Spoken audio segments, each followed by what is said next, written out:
శ్రీ పురాణం సుబ్రహ్మణ్య శర్మ గారి జీవితం సాహిత్యం 4వ భాగం 28/10/20. ఇల్లాలి భర్త ముచ్చట్లు గొల్లపూడి మారుతీరావు జీవన కాలంలో రాశాడు.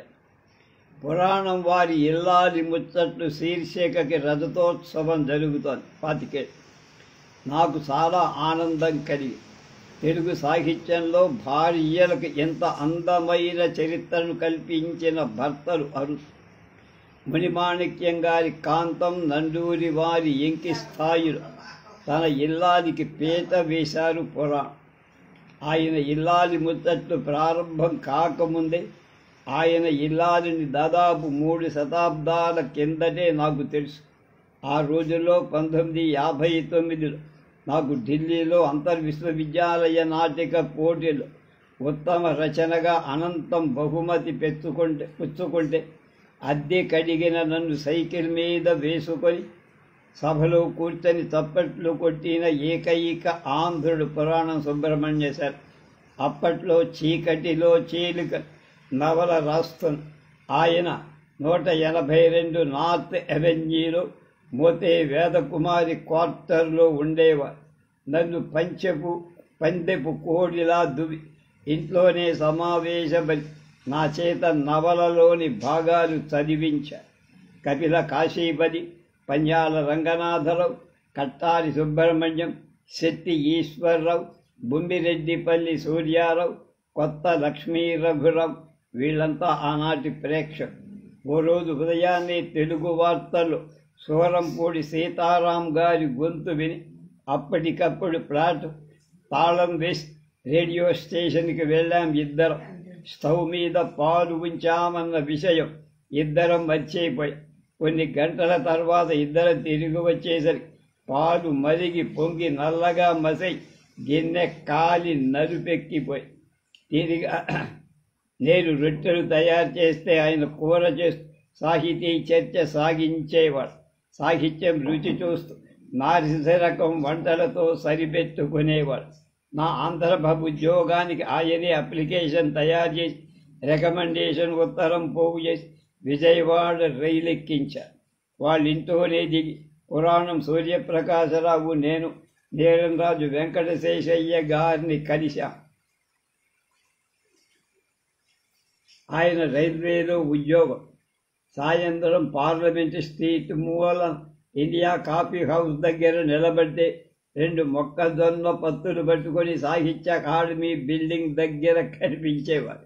ఇద్దరం మొక్కజొన్న పొత్తు తింటూ Jantar Mantar, reserve bank, all India radio, parliament భవనం దాటి ఇండియా గేట్ లాన్స్కి చేరేవారు.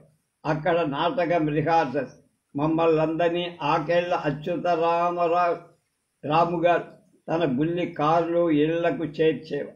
తర్వాత జ్యోతి ఉద్యోగం. ఆయన ఆలస్యంగా ఉద్యోగం మారుస్తున్నారు అనుకున్నాక ఒక జీవితకాలం గుర్తుండే సాహితీ సంసారాన్ని సిద్ధం చేసుకుంటారనుకో. ఆయన్ని వంటింట్లో పీట వేసుకుని కూర్చొని మధ్య తరగతి హాస్య సరాసరి చదువుల మనస్సులోకి దూసుకుపోతుంది. ఓసారి నన్ను కొమ్మూరిని పులిగొల్పి నవల రాద్దామన్నారు. ఆయనే మొదలుపెట్టారు. ఇడియట్ ముగ్గురం ఏనాడు కలిసి చర్చించాల. ఆయన వ్రాసి నాకు పంపించేవారు, నేను వ్రాశాను. అలాంటి ప్రయోగం ఆ తర్వాత ముందు ఎవరైనా చేశారేమో.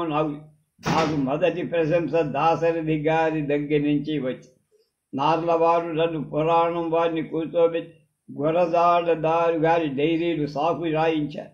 అదో అపూర్వమైన అనుభవం. తర్వాత కన్యాశుల్కం మీద, గురజాడ మీద పురాణం కొన్ని వ్యాసాలు వ్రాసినట్టు జ్ఞాపకం. ఇల్లాలి ముచ్చట్లు అపూర్వమైన ప్రక్రియ.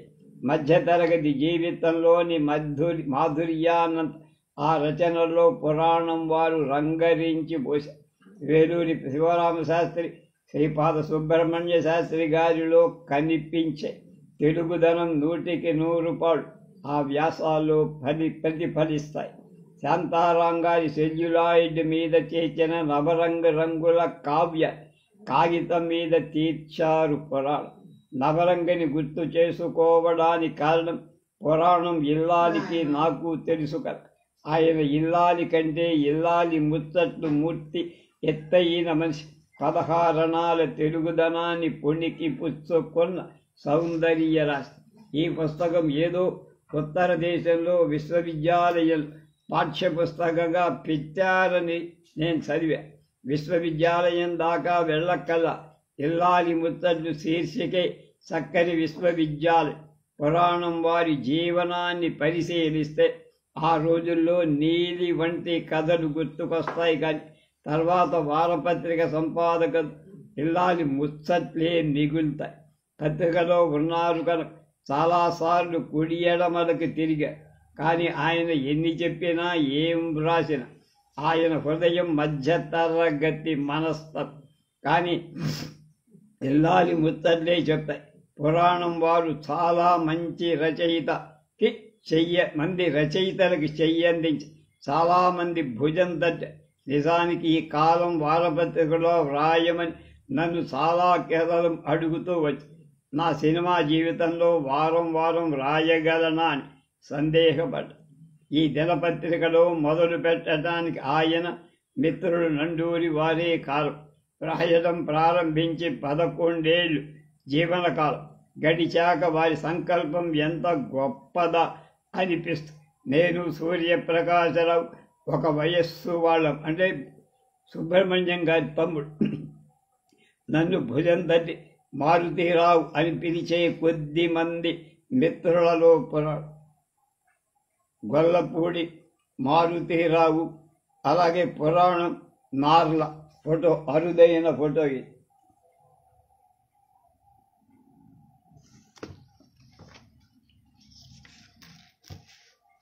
ఇద్దరు డాక్టర్లు గొల్లపూడి మారుతీరావు జీవనకాలం.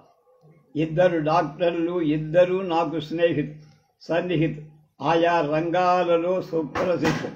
దాదాపు 30 సంవత్సరాల జీవిత కాలంలో నాతో పాటు వారితో పాటు నేను కూడా ప్రయాణం చేసినవాడు. ఇద్దరు తెలుగుదేశం గర్వించదగ్గ నిష్ఠ. నాకు 19-20 సంవత్సరాల ప్రాయం ఉండగా నేను వ్రాసిన చీకటిలో చీలికలవలకు వచ్చిన అతి తక్కువ అభిమానుల ఉత్తరాలలో ఒక ఉత్తరం బాగా గుర్తు. అది గుమ్మడి వెంకటేశ్వరరావు గారు. గుమ్మడి ఆయన రసజ్ఞతతో సహృదయంతో అది నాకు ప్రత్యక్షమైన పరిచయం. పురాణం శర్మ గారు నాకంటే తేలిగ్గా 10 ఏళ్ళు పెద్ద. ఆనర్స్ పూర్తయి ఢిల్లీ ఎందుకో వెళ్తే ఆయన పరిచయమే. ఇద్దరం మూతే వేదకుమారి ఎంపీ క్వార్టర్లో ఉండే. మా కింద బ్లాక్లోనే నార్లవారు అప్పుడప్పుడు కనిపించేవారు. ఘోరంగా రొట్టెలు చేస్తే వాటికి ఏదో కూరని మిలాయించి ఇద్దరం తినేవాడు. ఆయన నన్ను ఓ పందెపు గుర్రంలాగా దువి క్వార్టర్లోనే చిన్న సాహితీ సభ ఏర్పాటు చేసి చీకటిలో చీలికలో ఒక అధ్యాయం చదివించి ఆనాటి ప్రేక్షకులు నాకు ఎప్పటికీ చిరస్మరణ. పంజాల రంగనాథరావు, తిరుమల శెట్టి శ్రీరాములు ఇద్దరు కూడా న్యూస్ చదివారు. బొమ్మిరెడ్డిపల్లి సూర్యారావు, ఏల్చూరి సుబ్రహ్మణ్యం, కపిల కాశీపతి, ఇలా అందరికీ ధైర్యంగా సోమాసాలూటీ ఇచ్చా. చదవడం అయ్యాక నా రచన బుచ్చిబాబు రచనలాగా ఉందని పంజాల అన్న గుర్తు. కపిల కాశీపతి గారు ఆయన మీద దూకేశారు. ఈ కుర్రాడికి తనదైన బాణి ఉన్నదంటూ. నిజానికి వీళ్ళిద్దరూ రైతే. అంతకు మించి శర్మగారు రైతు. ఢిల్లీలో కన్హాట్ సర్కట్ దగ్గర ఇండియా కాఫీ హౌస్ దగ్గర సాయంకాలం నిలబడితే రైల్వేలో పని ముగించుకొని మొక్కజొన్న పొత్తులు పట్టుకొని శర్మగారు నేను వచ్చేవారు. ఇద్దరం నముదుతూ జంతర్ మంతర్, దుర్గామాయమ్మ గారి office, all India radio, parliament house దాటి ఐఫాక్స్ దాటి కృషి భవన్ పక్కన లాన్లో నాటకం రిహార్సల్కి చేరేవాడు. కృషి భవన్లోంచి టి రామచంద్రరావు మా నాటకం స్క్రిప్టులన్నీ పట్టుకు దిగేవాడు. ఆ తర్వాత సైకిల్ మీదో ఆకళ్ళ అచ్యుతరామంగా చిన్న కారులోనూ అంతా కిక్కిరిసి ఇల్లు చేరే. నన్ను సైకిల్ మీద కూర్చోబెట్టి ఊరంతా పేరు పేరున ఎవరెవరికి ఉత్తరాలు రాయాలో వ్రాయించి ఆంధ్రప్రభలో చేరడానికి విజయవాడ పంపారు శర్మగా. సత్యనారాయణపురంలో వాళ్ళ ఇంట్లోనే మగ తమ్ముడు సూర్య ప్రకాశం రావుకి తర్ఫీదున నీలంరాజు శేషయ్య గారి దగ్గర తీసుకెళ్లాలో చెప్పారు. ఆయన రైల్వే ఉద్యోగం మానేసి ఆంధ్రజ్యోతిలో చేరారంటే ఆశ్చర్యపోయారు. శర్మగారు రైల్వేలో ఉంటేలో ఢిల్లీలో మంచి నాటకాలు వేయి నాలాంటి వాళ్ళ చేత రచనలు చేసి చాలా బద్ధకంగా అడప దడప రచనలు చేసి ఉండేవారు. కానీ దాదాపు 30 ఏళ్ళు సాహితీ ప్రపంచానికి అంతటి చక్కని ప్రోత్సాహి దొరికేవాడు కాదు. తెలుగుదేశం ఇల్లాలి ముచ్చట ఎన్నో శీర్షికలను మిస్ అయ్యాయి. ఆయన ఎంతమందిని రెచ్చగొట్టి దువ్వి ఉత్తరాలు రాసి రచనలు చేయించారో నాకు తెలుసు.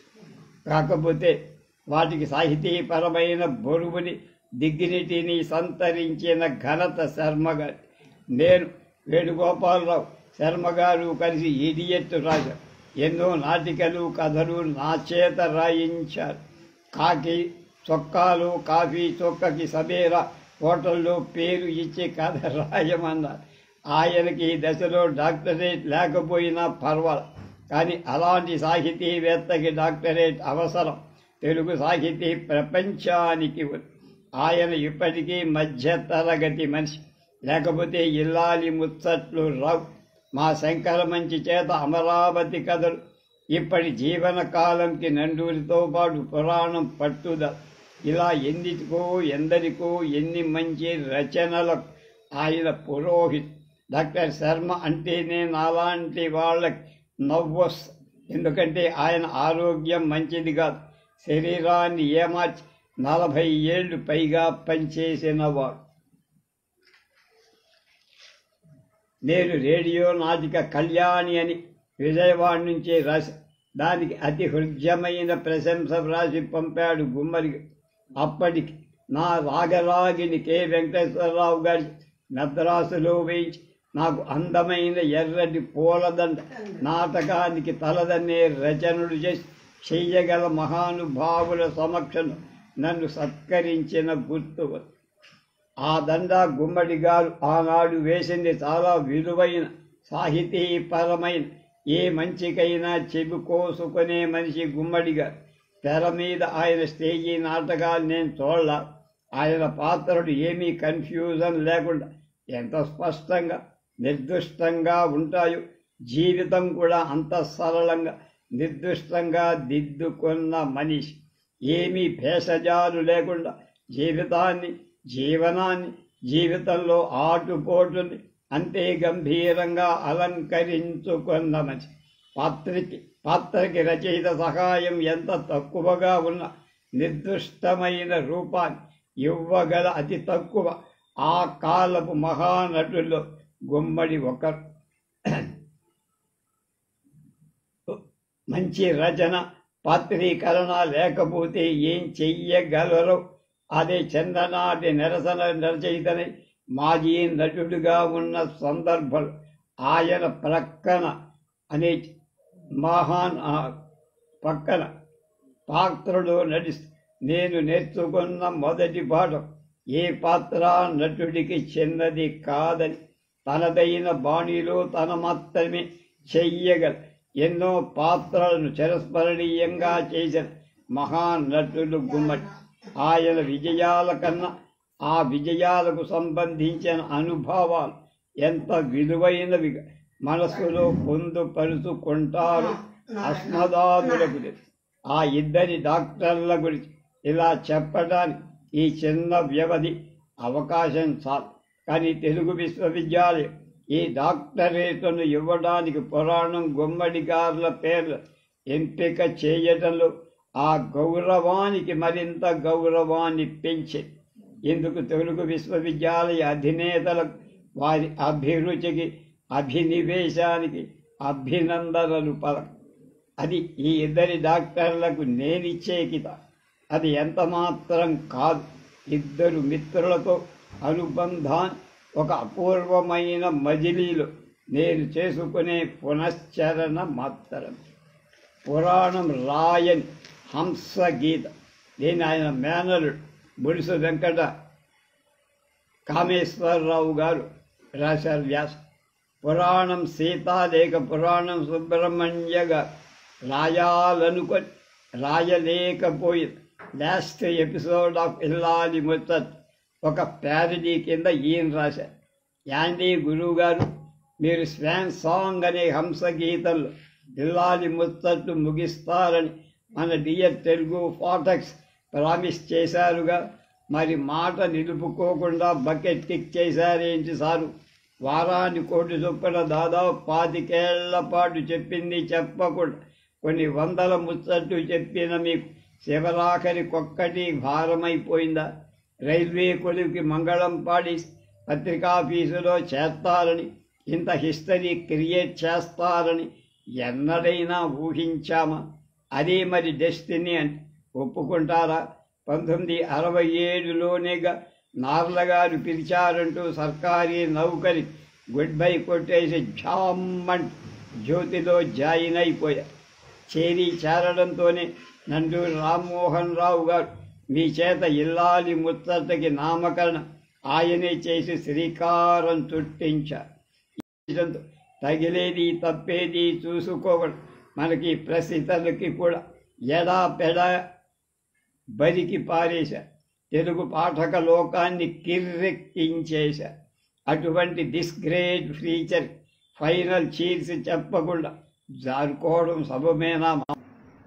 ఒక పని సవ్యంగా చేశారా చెప్పండి. కథలు కాకరకాయలు పైచంటూ 100% మీరెక్కించుకొని స్మాల్ డోసేజ్ నాకు ఇంజెక్ట్ చేశారు. ఫస్ట్ ఫారం ఫెయిల్ అయిన దాన్ని, సాహిత్య జ్ఞానం రవ్వంత కూడా లేని దాన్ని మా నాన్న నన్ను ఉండనిచ్చారు కాదు. కడిగిందే కడుగు, తుడిచిందే తుడుస్తు, సర్దించే సర్దుతూ ఇది మీ వొకాబ్యులరీయే సుమా. ఏదో ఎడిటర్ కమ్ రైటర్ వైఫ్గా నన్ను బతకనియ్యక పత్రికకెక్కించారు. Who is this new writer Emani అని ఆంధ్రదేశంలో ఆశ్చర్యపడిపోయేలా. ఇది బొడుగు రమణ గారి భాష. ఏదో మీ సావాసం చేత నాకు a little bit of bookish knowledge వంటబడి, అయినా ఇంటి నిండా దిక్కుమాలిన పుస్తకాలైతే ఒకటి కాకపోతే ఒకటైనా చదవక చస్తానా ఏమి? దిక్కుమాలిన పుస్తకాలన్నందు యాంగ్రీ అయిపోతున్నారా? అయితే అవ్వండి. ఐ డోంట్ కేర్ అంటే కేరం. ఏవిటి సంకర భాష అంటారా? ఇల్లాలి ముచ్చట్ల నిండా మీరిలాంటి వర్డ్స్ ఎన్నో యూజ్ చేశారని ఓ మగానుభావుడు పెద్ద చిట్టా ప్రిపేర్ చేయలేదా? కమింగ్ టు ది పాయింట్, నాకేదో కాస్త పేరొస్తోందనేసరికి తోటి రైటరీ మరులు కొంత ఉడుక్కోసాగా డాడీ డ్రింక్ చేసిన మంకీలా మీరింకా చెలరేగిపోయారు. ఆడాళ్ళన్న ఇంగితం కొంచెమైనా లేక వాళ్ళకసలు తిరిగే రాదంటూ అవాకులు చవాకులు పెట్టి వాళ్ళని ఇంకా ప్రవోక్ చేశారు. మీరే పెద్ద రైటర్ అని మరీ అంత బడాయి పనికిరాదు. అసలే మీరు మగాళ్లతో చలామణి కాలే ఆడపేరుతో రైటింగ్ చేసి తెలుగు దేశాన్ని చీటింగ్ చేస్తున్నారని కొందరు కారాలు మిరియాలు రైటర్ అయిన పాపానికి మీరిన్ని నిందలు నిష్ఠూరాలు భరించాల్సి రావడం నాకెంతో బాధగా ఉంది మిస్టర్ హబ్బీ. అది నేను చేర్చా. ఈ పత్రికలు రాతలు లేకపోతే బతకలేమా అనిపించింది. అఫ్కోర్స్ మీరు తక్కువ వారు కాదులేండి. మీరొకరిని పించి చేస్తే ఇంకోరు మీకదే వడ్డించేవారు. నా పేరుతో రాశారు సరే, అంతటితో అయిందా? ఎవరెవరో వచ్చేవారు తమ కథలకు నన్ను పిలిచేట్టు. స్టూడెంట్స్ కుర్రాడు అండ్ ఆల్సో కుర్రదానులు వచ్చేవారు కనుక తమ కాలేజీ ఫంక్షన్స్కి ఇన్వైటించేందుకు సదరు సీతను నేను కాదు ముర్రోమని మొత్తుకుందామనిపించి, నేనేదో గొప్ప రచయితనని ఆంధ్రదేశం భ్రమపడుతుంటే నో ఐఎమ్ నాట్ అని నా నోట ఎలా చెప్పేది చెప్పండి? అలాగని దట్ గ్రేట్ సీతను నేనేనని పోజుకొడదాబట్టి వేదిక ఎక్కి స్పీకపోతే ఒక్క మాట అయినా పెగలేదనుకో అభాసు పాలైపోను. నా అవస్థ చూసి మీరు ముసిముసిగా నవ్వుకునేవారు. నా పేరుతో రాస్తుందని మీరే అని పబ్లిక్గా చెప్పుకోవడానికి మొదట్లో తెగ బిడియ పడిపోయిన మీరు బరి తెగించేసి నేరంటూ తర్వాత టముకేసుకొని. సో మీరు ఏదైనా సభలకెళ్తే సీతగారు వచ్చారని సంబోధిస్తారు, గుర్తుందా? అనదర్ థింగ్, మీరు ఆడపేరెట్టుకొని రాసి మా మహిళా లోకానికి మరీ ముఖ్యంగా ఈ రచయితలకు తీరని ద్రోహమే చేసేశారు. కలం పట్టిన ఆడాళ్ల వెనుక గోస్ట్ రైటింగ్ చేసే మగాడుంటారేమోనని సెవరల్ మిలియన్ డాలర్స్ డౌట్ రీడర్స్కి కలిగించిన వారయ్య. ఏదో నా బాపతు వాళ్ళు కొందరుండొచ్చుగా, అలాగని అందరినీ అదే ఘాటకు కట్టేసే పరిస్థితి కల్పించడం మీకు భావ్యమా చెప్పండి. So better late than never అన్నట్లుగా మీరు హెవెన్ ఆర్ హెల్ నుంచైనా మా నారీ లోకానికి అపాలజీ చెప్పక తప్పదంతే. అది సరే, తలుచుకుంటే ఇప్పుడు నా గుండెల్లో రైళ్లు పరిగెత్తున్నాయి. మనం మాజీ రైల్వే వారం కదండి, కనుక ఈ ప్రయోగం మనకు బాగా సరిపోదు. అసలు మీరు పెద్ద సంసారాన్ని పెట్టుకొని అంత ధైర్యంగా గవర్నమెంట్ జాబ్ వదిలేసి ప్రైవేట్ ఉద్యోగంలో ఎలా చేరగలిగారబ్బా? ఏదో మన రోజులు బాగోబడి సరిపోయింది, లేకపోతే ఏమైపోయేవాళ్ళం? రాధన్నయ్య గారిలా మీరు కూడా రైల్వేలోనే ఉంటే రిటైర్ అయ్యాక చక్కగా పింఛని వచ్చేది కదా. ఏ పింఛను గించను లేని ఉద్యోగం చేశారు. రిటైర్ అయ్యాక వచ్చిన డబ్బులు మనకి ఏ మూలకు వచ్చాయి చెప్పండి? ఏదో ఆ జూబ్లీ హిల్స్ ఎల్లైనా ఉంది కాబట్టి అమ్ముకోగలిగా. మీ వైద్యానికి శారద వెళ్ళి ఆ డబ్బేగా మనని ఆదుకుంది. అయినా నన్ను ఇలా ఒంటరి దాన్ని చేసిపోయారేమిటి మహాశయ? అయినా ఈ ఒంటరి జీవితం నాకు కొత్తేమే. సంసార భారాన్నంతా నా దంతిన రుద్దేసి మీరు హమేషా ఖుషీగా పుస్తకాలతో, రాతలతో, స్నేహితులతో కాలక్షేపం చేసేవారేగా. ఇకపై మీరు కథలు పైలోకాలు పాపుల్ అండ్ పుణ్యులు వినిపిస్తారు కాదు. అక్కడ మీకంటే ముందే చేరిన మీకెంతో ఇష్టలైన వాళ్ళంతా మీకు రెడ్ కార్పెట్ వెల్కమ్ చెప్పే ఉంటారు. నేనంటే ఏడుస్తూ రోజులు వెళ్ళదీయాలి, కానీ మీ కాలక్షేపానికి లూటే ఉంది. కనీసం మీరు ఒక్కరికై ఏడాదినా ఉంటే బాగు. ఎందుకంటారా? ఎంచక్క మన వైవాహిక జీవిత స్వర్ణోత్సవం జరుపుకునే వాళ్ళం కదా. అందుకు చెట్టంత కొడుకులిద్దరినీ పోగొట్టుకున్నాక ఇంకా మన జీవితంలో ఏమి ఆనందం మిగిలిందంటారా? అది నిజమే పిచ్చిదాని, ఆ విషయమే మర్చిపోయా. అసలు మీరు ఆ దిగులుతోనే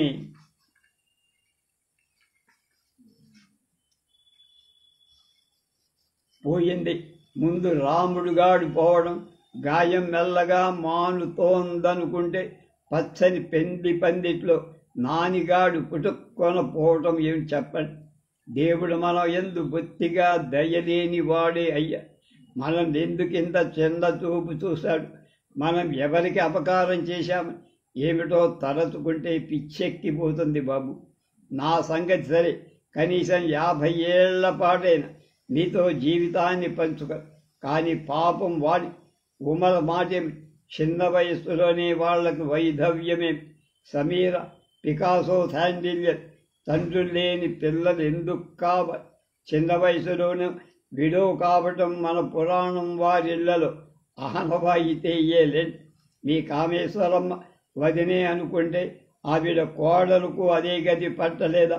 కాస్త ముందు వెనుకలుగా మా ముగ్గురి తోడి కోళ్ళం, మన కోడళ్ళు ఇద్దరు అదే లెక్కలోకొస్తాం కాబా. సరే, ఈ ముగ్గురమ్ము అనుకుంటే ముందుగానే మీ ఇద్దరు చెల్లెళ్ళు వెళ్ళిపోయారనుకోండి. ఆడదైతే మారు మనవాళ్ళు లేదు, కానీ మగవాడికేం రోగం? మహారాజ్, మీ సిస్టర్స్ హస్బెండ్స్ ఎంచక్కా మళ్ళీ పెళ్లి చేసుకోలేదా?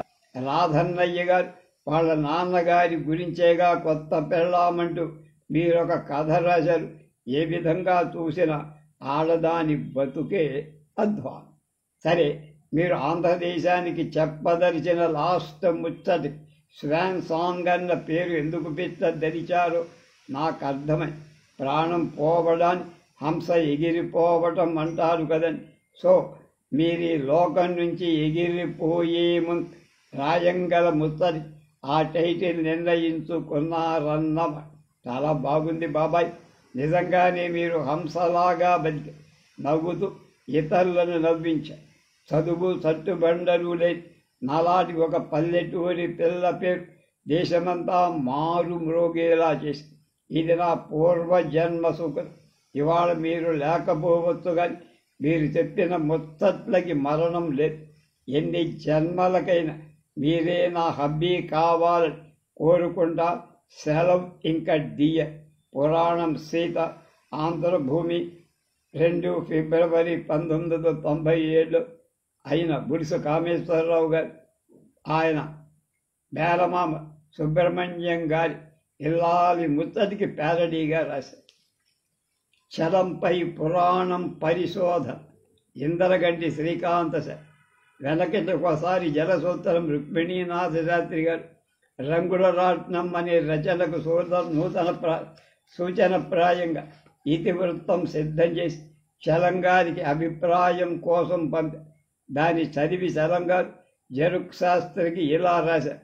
రాసేటప్పుడు మీ నెత్తురు పొంగిందా, శ్వాస ఉబ్బంది పడిదా, ఇవన్నీ చదివే మాలోనూ కలుగుతాయి, లేకపోతే ఏదీ లేదు. శాస్త్రిగా ఆ నవల రాశారా లేదా అన్నది అప్రశ్న. కానీ ఒక రచనకు జీవశక్తి ఎలా ఉంటుందో చలంగా ఆ మాటలలో మనకు తెలుసు. ఒక రచన నుండి పండి పలకాలంటే అందుకు పాండిత్యం ముఖ్యమా, అనుభవం ముఖ్యమా అనే ప్రశ్న వస్తే చలంగారు ప్రాధాన్యం ఇచ్చే అనుభవానికి. అందుకే ఆయన అంటాడు, బాధపడాలి, నలగాలి, జీవిత రథచక్రాలకి కళల్లోంచి నెత్తురు వలకాలంటే అక్షరాల పాండిత్యమా కాదు, సంవత్సరాల మూగవేద. రచనాపరంగా జీవితపరంగా చలం గారి వ్యక్తిత్వం ఏమిటో చెప్పడానికి ఇవి మత్సు ముక్కలు.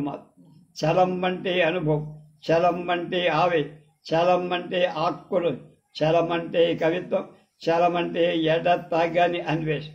ఈ అన్వేషణ ఎంతటిదంటే తన జీవితకాలం ప్రతి దశని ఒక ప్రయోగ వాటికగా భావించి ఒక దశ నుంచి ఒక దశ వైరుధ్యాలు తలెత్తినా సరే తాను నమ్మిన సత్య పదంలో నడవటానికి ఆయన కృతనిశ్చయులై అనుక్షణ ప్రయోగశీలమైన చలంగారి జీవిత సాహిత్యం విభిన్న శృతులలో ఎప్పుడూ లేవు. ఓలాగా చెప్పాలంటే ఆయన జీవన అనుభవాల ద్వారా ఆయనకు సంక్రమించే అభిప్రాయాల సాఫల్య వైఫల్యాల రికార్డే ఆయన సాహిత్యం. నిరంతర పరిణామశీలమైన సమాజంలో ఒక భాగంగా నిజాయితీగా స్పందిస్తూ తనలో కలిగిన ప్రతి మార్పుని నిర్భీకంగా రికార్డు చేస్తూ వచ్చిన చలంగాని సమాజం, సాహిత్య పరిశీలకులు సరి సమానంగానే అపార్థం చేసుకుని అటువంటి అపార్థాలు తొలగి చలంగాన్ని చూపాల్సిన వెలుగు చూపే ప్రయత్నాలు ఆయన సమకాలికుల్లో కొందరు చేసి ఆ తర్వాత కూడా కొందరు చేసే ప్రయత్నం చేశారు. తెలుగుదేశం నుంచి అరుణాచలానికి ఆధ్యాత్మిక యాత్ర సాగించిన చలంగారుడు నిరంతరాయంగా సమాంతరంగా 2 అంశాలున్నాయని ఆయన విమర్శకులు గుర్తించకపోవడం వల్ల ఆయనను అర్థం చేసుకున్న వాళ్ళకంటే అపార్థం చేసుకున్న వాళ్ళే ఎక్కువై ఏ రచయిత గురించైనా అంచనాలు వేయడంలో 2 రకాల మనుషులు. ఒకరు ఆ రచయిత ఏం చేసినా ఏం రాసినా తాదాత్మ్యంతో తలపై పెట్టుకుంటు వీడు గుణైక దృక్కు. మరొక తరహా వాడు వీరికి ఆ రచయితలో గుణమే అస్సలు ఒకవేళ కనిపించినా పాక్షికం. అలాగే వీరు దోషైక దృక్. గుణదోషాలను సౌహృదయంతో పరిశీలించి తటస్థులై ఒక రచయితను అతని జీవన సాహిత్యాలు పరిశీలన అనే వెలుగులో నిలబడం అనేది కొందరే చెయ్యగలరు. పురాణం సుబ్రహ్మణ్య శర్మ గారు చలంగారి ఆయన జీవన దర్శనం ద్వారా నవతరానికి చూపాల్సిన వెలుగులో చూపే ప్రయత్నం చేశారు. తెలుగు వెలుగు చలం పుస్తకంలో ప్రసరింపాల్సిన వెలుగు చలం మీద ప్రసరింపజేసే ప్రయత్నం కనపరిచారు శర్మ. విశిష్ట వ్యక్తిత్వం ఉన్న చలం వంటి రచయితలు అభిమానించి వారి కృషిని విప్పి చెప్పాలనుకునే రచయిత మీద ఎగిరిపడే మొదటి విమర్శ అడుగడుగున అభిమానం సమర్థనే కనిపిస్తుంది, విమర్శ లేదు. అలా విమర్శ చేసేవారు ఎంత చచ్చి చెప్పినా ఒక విషయం మాత్రం అర్థం కాదు. ఒక రచయితను ఒకరు అభిమానించి అతని గురించి అపార్థాలు తొలగి అతని ఉద్దేశాలు, ఆదర్శాలు లేదా గొప్పతనాన్ని వివరించడం కోసం గ్రంథ రచన చేస్తారు. అటువంటి పుస్తకాలలో పరమార్థం, అపార్థ నిర్మూలనం, దుర్ధన ఖండనం, సదవగాహనకు దోహదమని ప్రజలు గుర్తించారు. అలా గుర్తించగలిగినప్పుడే తెలుగు వెలుగు చలం వంటి రచన పరమోద్దేశం, ప్రయోజనం ఎవరికైనా అర్థము. లేకపోతే మూల రచయిత అపార్థం చేసుకున్నట్టు. ఆ రచయిత వ్యాఖ్యానించిన వాళ్ళని అపార్థం చేసుకోవడమే మిగులు. పురాణం సుబ్రహ్మణ్య శర్మ గారు రచించిన తెలుగు వెలుగు చలం 847 పేజీల బృహద్ గ్రంథం. అందులో 22 ప్రకరణాలు, రెంటిని పీఠిలుగా తీస్తే 20 ప్రకరణాలు, 3 అనుబంధం.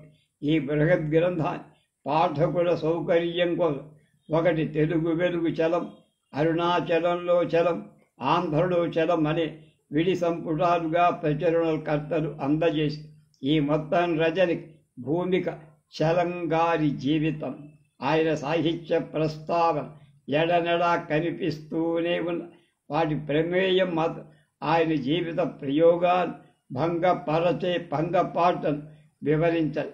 ఈ ప్రయత్నానికి చలం మృతిని, ఆయనపై విమర్శలను, రమణస్థాన్ని సుబ్రహ్మణ్య శర్మ గారు కేంద్రంగా ఉంచారు. చలం స్వీయ చరిత్ర, ఆయన శివం గారికి రాసిన ఉత్తరాలు, రుక్మినాథ శాస్త్రికి, దీక్షితులు గారికి రాసిన ఉత్తరాలు పోగు చేసి చలంగారి మనస్సలకాలం ఏడ్చి కూర్చి ఆయన వ్యక్తిత్వాన్ని చలంగారి మాటల ద్వారా ఎక్కువగా మన ముందుంచే ప్రయత్నం శర్మగారు ఇందులో చేశారు. ఈ బృహద్ గ్రంథాన్ని ప్రముఖ కవి ఇస్మాయిల్, నవలా రచయిత వడ్డెర చండీదాస్ వివరణాత్మకమైన 2 పీఠికలు చలాన్ని ఎలా అర్థం చేసుకోవాలో ఇస్మాయిల్ జీవితాన్ని జీవితంగా మొట్టమొదట తెలుగు వాళ్లకు చూపించిన తెలుగు కథకుడు చలం. జీవితం అంటే సిద్ధాంతం కాదు, పోరాటం కాదు, దీంట్లో అన్నీ ఉన్నాయి.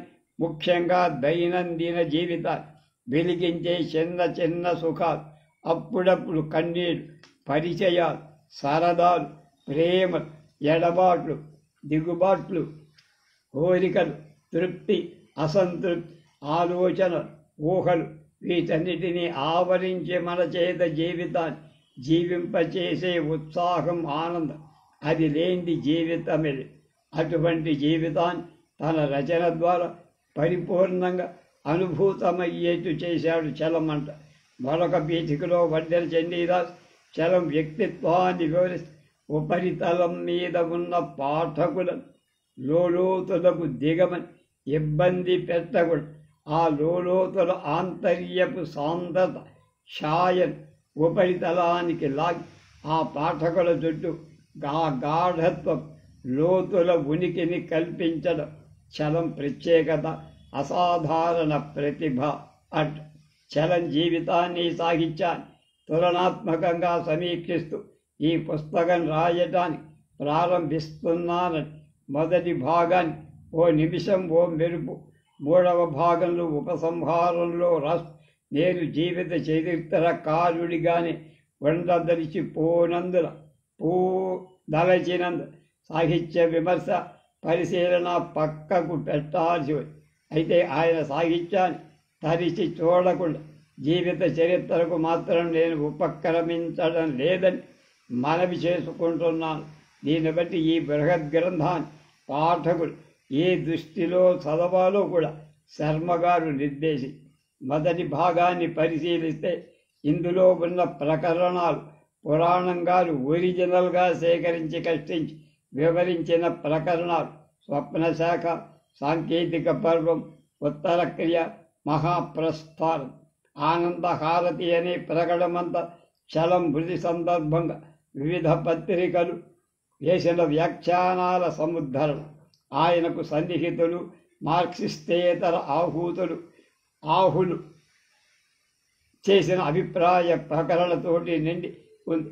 ఇందులో కొన్ని అభిప్రాయాలు చలం మృతికి ముందే వెలువడినవి కూడా యథాతథంగా పునరుద్ధరించి పురాణం వారు ఆనందహారతిలో పత్రిక వ్యాఖ్యలపైన, వ్యక్తుల విమర్శపైన తమ వ్యాఖ్యలను ఎక్కడికక్కడ చేస్తూ వచ్చి ఆ ప్రకరణాలు పురాణం గారు చేసిన మహోపకారం వల్ల చలమృతి సందర్భంగా వచ్చిన సంచలనాన్ని అంతా ఒక చోట పదిలప అరుణాచలంపై అరుణ తారలు, మార్క్సిస్టు విమర్శకులు, అరస విరస ప్రముఖులు చలాన్ని ఎలా అర్థార్థం చేసుకున్నారు శర్మగారు చాలా ఖచ్చితంగా విశ్లేషించి ఈ సంపుటి మొత్తం మీద చలం మృతి కేంద్ర బిందువుగా ఆయనపై విమర్శలకు సమాధానంగా చెప్పే ప్రయత్నం చేశారు శర్మగారు.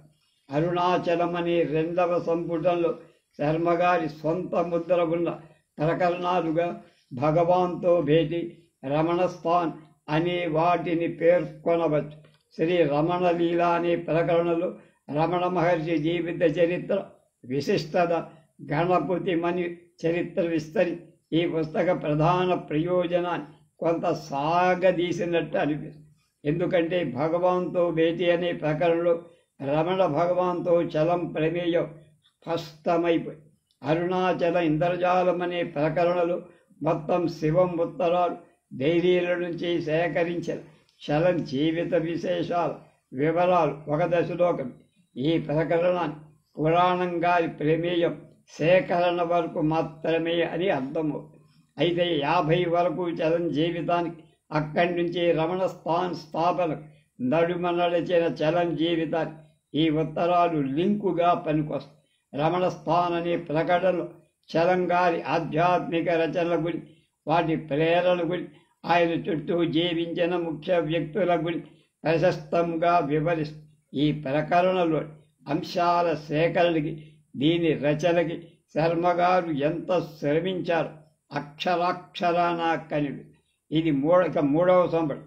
చలం ఆవిర్భవించే నాటి దేశ పరిస్థితులు వివరించడంలో ప్రారంభించి ఆయన రమణాశ్రమానికి చేరడానికి నిర్ణయించిన నడిమి కాలం ఉజ్వలమైన జీవితాన్ని వివరించడంలో విస్తరించి ముగింది.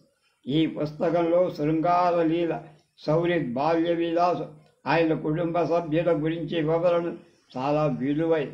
మిగిలిన ప్రకరణాల రచన, చలం స్వీయ చరిత్ర శర్మగారికి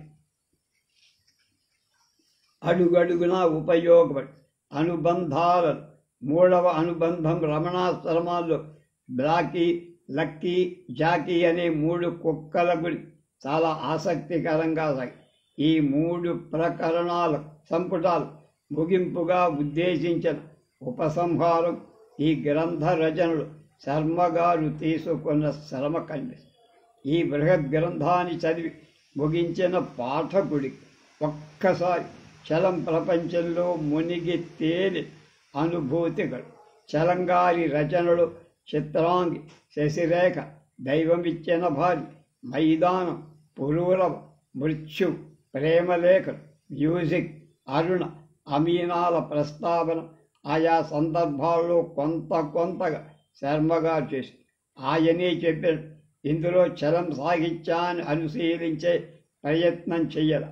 జీవిత చరిత్ర ఆయన సాహిత్యానికి ఒక ప్రేరణగా లేక ఒక భాగంగా అన్వయించి వ్యాఖ్యానించడం కనిపిస్తుంది. చలం సాహిత్యంలో నిజాన్ని, ఆయన వ్యక్తిత్వాన్ని చాటి చెప్పే నవల మైదాన్, జీవిత ఆదర్శం, అరుణ కథ, ఓ పువ్వు పూసింది, హంపీ కంజలు, దోషగుణం, అమీనా నాటకాలు, చిత్రాంగి, పురూరవ, మృత్యు, వ్యాసాలైతే మ్యూజిక్, స్త్రీ, బిడ్డల రక్షణ, ఆనందం, విషాదం, ప్రేమలేఖ. ఇవి కాక దీక్షితులు శివం, కురంగేశ్వర్, వజీర్ రెహమాన్లకు రాసిన వజీర్ రెహమాన్ సంకలనం చేసిన కవిగా చలం పుస్తకం. చలం స్వీయ చరిత్ర ఎన్నతై ఆధ్యాత్మిక రచనలు, భగవాన్ స్మృతులు, భగవద్గీతా వ్యాఖ్యానం, నిర్వికల్పం అనే వ్యాసాలు పేర్కొనతగి. ఉపసంహారంలో కనీసం వీటి గురించి ఎక్కువ భాగం కేటాయించి ఉంటే మరింత బాగుండే. అనుబంధాల్లో చలం పుస్తకాల సమగ్రమైన వివరాల జాబితా చేర్చి ఉంటే నిండుతనం వచ్చి. ఇంత పెద్ద రచనలు అక్కడక్కడా కొన్ని వివరాలు ఇవ్వడంలో చిన్న దోషాలు ఉన్న మాట నిజమే. అయినా అవి సవరించదగిన స్వల్ప దోషం. ఉదాహరణ, చలం తెలుగుదేశానికి ముందే పుడితే విశ్వనాథ్ గారు చాలా లేటుగా పుట్టారు. అదేదితం వారిద్దరికీ ఒకే సంవత్సరం తేడా. చలం 1894, విశ్వనాథ్ 1895. చలం అనే వ్యక్తి తెలుగుదేశంలో ఒక అర్ధ శతాబ్ది కాలం ఏ జీవన సమరాలలోంచి నడిచాడు, ఈ సంఘాన్ని, దీని నడతని ఎలా అర్థం చేసుకున్నాడు, ఎందుకు సమర్థించాడు, విమర్శించాడు, ఆధ్యాత్మిక తీరాలకు ప్రయాణించి ఏం దర్శించాడు, ఆయన జీవితం మొత్తంలో సాఫల్య వైఫల్యాల వెనక కథ ఏమిటో సుబ్రహ్మణ్య శర్మ ప్రగాఢ పరిశీలన ఈ బృహత్ గ్రంథంలో వివరించి. ఒక రకంగా చెప్పాలంటే ఇదంతా పురాణంగా రీసెర్చ్ నోట్స్ యథాతథంగా ఈనాడు మన ముందుంది. దీనిని రూపంలో భావి తరాలను ఉద్దేశి సమకూర్చినట్టు ఆయనే చెప్పుకోడు. చలం అభిమానులు, విమర్శకులు కూడా అధ్యయనం చేసి ఆలోచించాల్సిన ఈ గ్రంథాన్ని సమకూర్చినటువంటి శర్మగారిని ఎంతైనా అభినందించాలని ఇంద్రగంటి శ్రీకాంత శర్మ 1883లో ఆంధ్రప్రభలో రాశారు. ఇక్కడ ఆంధ్ర యూనివర్సిటీలో జరిగిన సాహిత్య ప్రసంగం పురాణం సుబ్రహ్మణ్య శర్మ, వేదికపై గణపతిరాజు అచ్యుతరాజు, మూడవ వారు చిత్రకవి ఆత్రేయ.